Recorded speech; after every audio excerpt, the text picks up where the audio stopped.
Ladies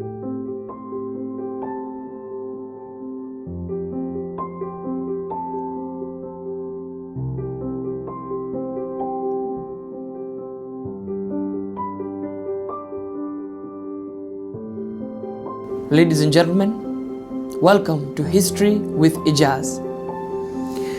Mwalimu Julius Kambarage Nyerere is undoubtedly one of the greatest African leaders of all time. He had a profound impact on the African continent.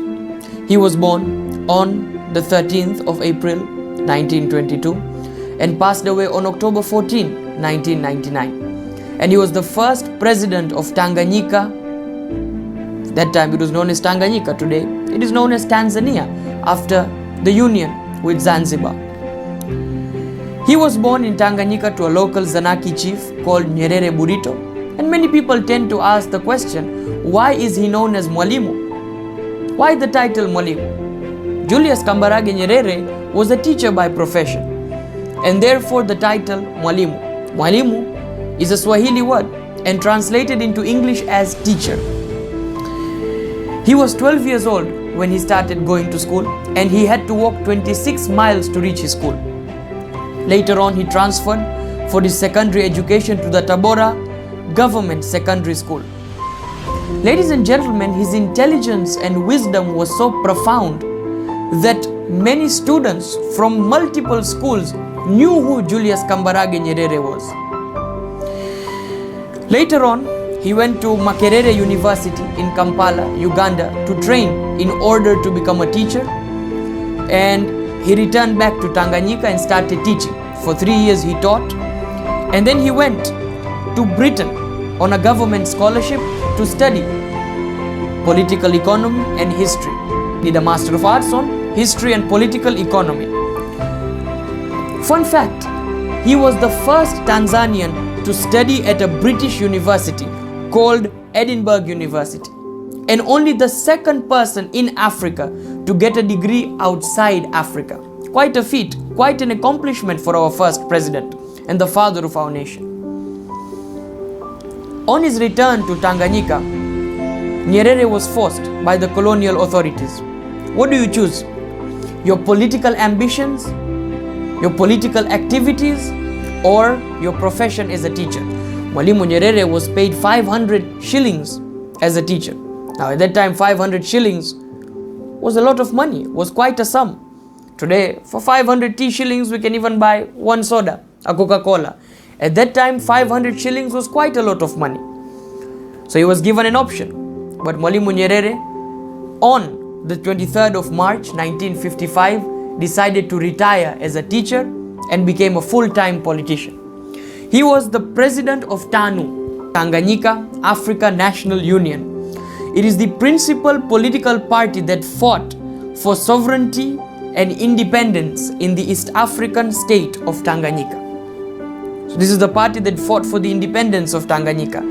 And Mwalimu Nyerere was highly influenced by Mahatma Gandhi. Mahatma Gandhi was the man who fought for the independence of India. And Mahatma Gandhi believed in peace, love, compassion, and ahimsa. Ahimsa means non-violence. And Mwalimu Nyerere was truly inspired by this great man, Mahatma Gandhi, who also fought for the sovereignty of India from the British rule. Further than that, he was inspired, Mwalimu Julius Kambarage Nyerere that is, by the works of John Stuart Mill. John Stuart Mill shed further light to the theory of utilitarianism. So Mill defines utilitarianism as a theory based on the principle that actions are right in proportion as they tend to promote happiness, wrong as they tend to produce the reverse of happiness. That means if you want to see which actions are appropriate, which actions are right to undertake, then know, will those actions produce happiness or will they produce sadness? And therefore Mwalimu Nyerere, under Mwalimu Nyerere, TANU espoused peaceful change, social equality and communal harmony. And Nyerere traveled throughout the country speaking to common people and tribal leaders regarding the fight for independence.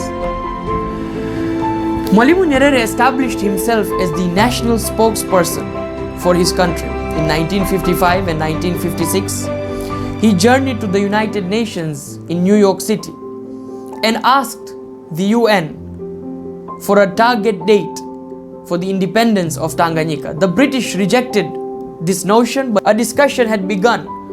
There were talks going on regarding independence. The British administration nominated him as member of the Tanganyikan Legislative Council, but he resigned in 1957 after realizing that the British rule were not serious about independence. Then, progression towards independence slowly started. More talks, more discussions, and there was mutual trust between Mwalimu Nyerere and Sir Richard Turnbull, the British governor during that time. And Nyerere was elected chief minister in 1960. And in 1961, for the first time, Tanganyika was granted self-governance. They could govern their own country, and Nyerere became the first minister of Tanganyika on December 9, 1961, also known as the Independence Day of Tanganyika, where we were able to have our own sovereignty. Ladies and gentlemen, according to an article from the New York Times written on October 15th, 1999, titled "Julius Nyerere of Tanzania Dies, Preached African Socialism to the World," it states that Mwalimu Nyerere ascended to power without a single shot being fired. There was no bloodshed, there was no war, there was no battle, but a simple transition of power from the British rule to Mwalimu Nyerere. Ladies and gentlemen, members of the black community were blatantly and flagrantly mistreated. They weren't able to go to the best hospitals, they weren't given the best education. When they would go to hotels, they would not be given drinks simply because they were black. The apartheid existed in Tanzania as well. Yet, when Mwalimu Nyerere fought for the independence of Tanganyika, he did not perpetrate violence, but talked about peace, love, and compassion, and eventually became the Prime Minister of Tanganyika and revered until this day and age. Reminds me of a very famous quote by Martin Luther King, where he says, "Darkness cannot drive out darkness, only light can do that. Hate cannot drive out hate, only love can do that." In order to understand Mwalimu Nyerere's character, I recommend you all to read this book, written by Peter D.M. Wimbo, Mlinzi Mkuu wa Mwalimu Nyerere, the chief security guard or the main bodyguard for Mwalimu Nyerere. And he says, to be a security guard for Mwalimu Nyerere was quite a daunting challenge, quite a tough task, because he believed in himself so much. He never cared about his life, he cared about his countrymen. And therefore he also said that I do not want large security outside my house because it would create a barrier between me and my fellow countrymen. He never liked having convoys of cars whenever he would go out or go on a journey, unless he was with another world leader. But when he was alone, he would say, I do not want many cars accompanying me when I go from an area to another area, because there are citizens who want to go and do work. There are citizens who have paid petrol. There are citizens who are incurring costs while waiting for the convoy to pass. And he understood that being a security guard was not an easy task. And therefore he would always ask his security guards, have you been fed properly? Have you eaten properly? Do you want something to drink? And Mwalimu Nyerere had a quote where he would say, a soldier cannot fight a war on an empty stomach. Furthermore, Mr. Nyerere never liked being praised or excessively adulated, excessively revered. So subsequent to the independence, a decision was made that the Askari monument located at the center of roundabout between Samora Avenue and Maktaba Street would be taken down and a statue of Mwalimu Nyerere would be built. As soon as he found out, he outwardly rejected this. He outrightly denied. He said, I do not want a statue of myself. And today we see many statues of Mwalimu Nyerere, and rightfully so. However, Bwimbo writes in his book that had Mwalimu Nyerere been alive, he would not have been happy. However, he does need reverence, and therefore we have many statues of Mwalimu Nyerere across the country. He resigned as president in 1985 and handed over his office to his successor, Mheshimiwa Honorable Ali Hassan Mwinyi. That shows he was a believer in democracy. He died in a London hospital of leukemia on October 14, 1999. Soft-spoken, unpretentious, and quick to laugh, Julius Nyerere was widely credited with impressive oratorical skills and unusual powers of political perception. Listen to some of his speeches. Listen to some of his talks and discussions concerning a number of topics. You will see that he was a man who believed in himself, who believed in the values he was fighting for. And many of his speeches, thoughts, and essays are collected in his books Uhuru na Umoja, which means freedom and unity, Uhuru na Ujamaa, freedom and socialism, I'm coming to that in a second, and Uhuru na Maendeleo, freedom or liberation and development na Maendeleo. He also translated two plays written by William Shakespeare, The Merchant of Venice and Julius Caesar, into Swahili. These are two books that I'd learnt in my secondary education. In terms of socialism, many people think that socialism is outdated, that the government taking care of people is a notion outdated, obsolete. But in reality today we have a number of leaders who call themselves socialists. The likes of Bernie Sanders, Elizabeth Warren in the United States of America, top-ranking politicians believe in the notion of socialism. Ladies and gentlemen, I will read a few quotes of Mwalimu Nyerere, and I also recommend you to get this book, Julius Kambarage Nyerere, Nukuu za Kiswahili za Mwalimu Julius Kambarage Nyerere kutoka kwenye hotuba na maandiko. This book was written by Christopher Liundi. Beautiful book with a number of his quotes, speeches, sermons, thoughts. And also I recommend you to get this book written by Peter Bwimbo, his security guard. So he says, Mwalimu Nyerere, umaskini mbaya sana kuliko wote ni umaskini wa mawazo. Umaskini mbaya kuliko wote ni umaskini wa mawazo, ni mbaya sana. Duniani kuna kujitegemea na kutegemea. Unaweza kutegemea lakini kutegemea kokote ni kubaya sana. Page 24 of this book. Where he says, poverty is bad, but poverty in thoughts is worse.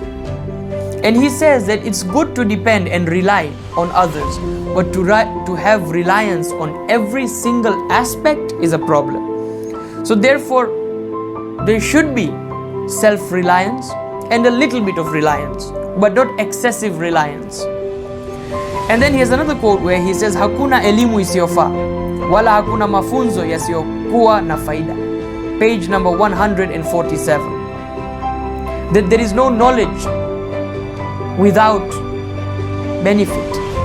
All knowledge is beneficial. Hakuna mafunzo yasiyokuwa na faida. There is no wisdom or knowledge that has no benefit, that does not render any profit.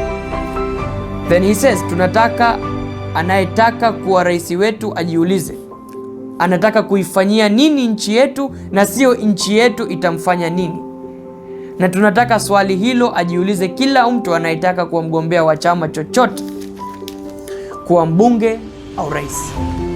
Anybody who wants to run for president, for the member of parliament, for any political party must ask himself or herself, what will you do for your country? Rather than ask, what will I get from my country? What will the country do for me?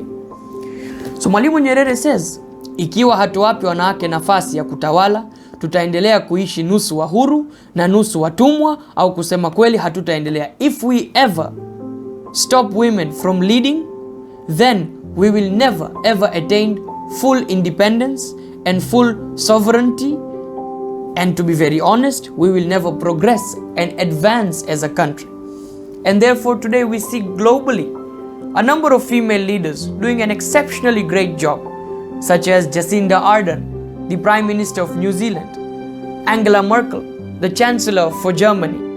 In Tanzania, our Deputy Speaker, she is a woman by the name of Tulia Ackson. Great leader. Mwalimu, the Minister of Health. The Vice President of our country, Honorable Samia Suluhu. And they are doing an exceptionally tremendous job. Now, to conclude, who is the natural successor to Mwalimu Julius Kambarage Nyerere? It is very difficult to replace a great man such as Mwalimu Nyerere. However, we have a president who, by many accounts, by a number of news outlets, have said he is undoubtedly the second Mwalimu Nyerere. Our president, our fifth president, Dr. John Pombe Joseph Magufuli, resembles Mwalimu Nyerere in a number of aspects. Mwalimu Nyerere stood up for his country. Dr. John Magufuli always stands up for his country. Whether it be in mining, electricity, healthcare, education, in a number of areas, Dr. John Magufuli resembles Mwalimu Julius Kambarage Nyerere. His fight against corruption and mischief, immaculate and magnificent, just like Mwalimu Nyerere. So ladies and gentlemen, Mwalimu Julius Kambarage Nyerere, without an iota of doubt, one of the most prominent and influential leaders of all time. There is no denial that many a times we do not study the history of such great and immaculate personalities. They have largely gone understudied. But I recommend you all to continue learning about the father of our nation, Mwalimu Julius Kambarage Nyerere. In our short discussion, we evaluated a number of his quotes and a few people in 2020 whose ideologies resemble Mwalimu Julius Kambarage Nyerere. Mwalimu Nyerere will not die, will never die. His thoughts and his views, opinions will never die because they were true. I am Ejaz. Thank you very much for tuning in. See you next time.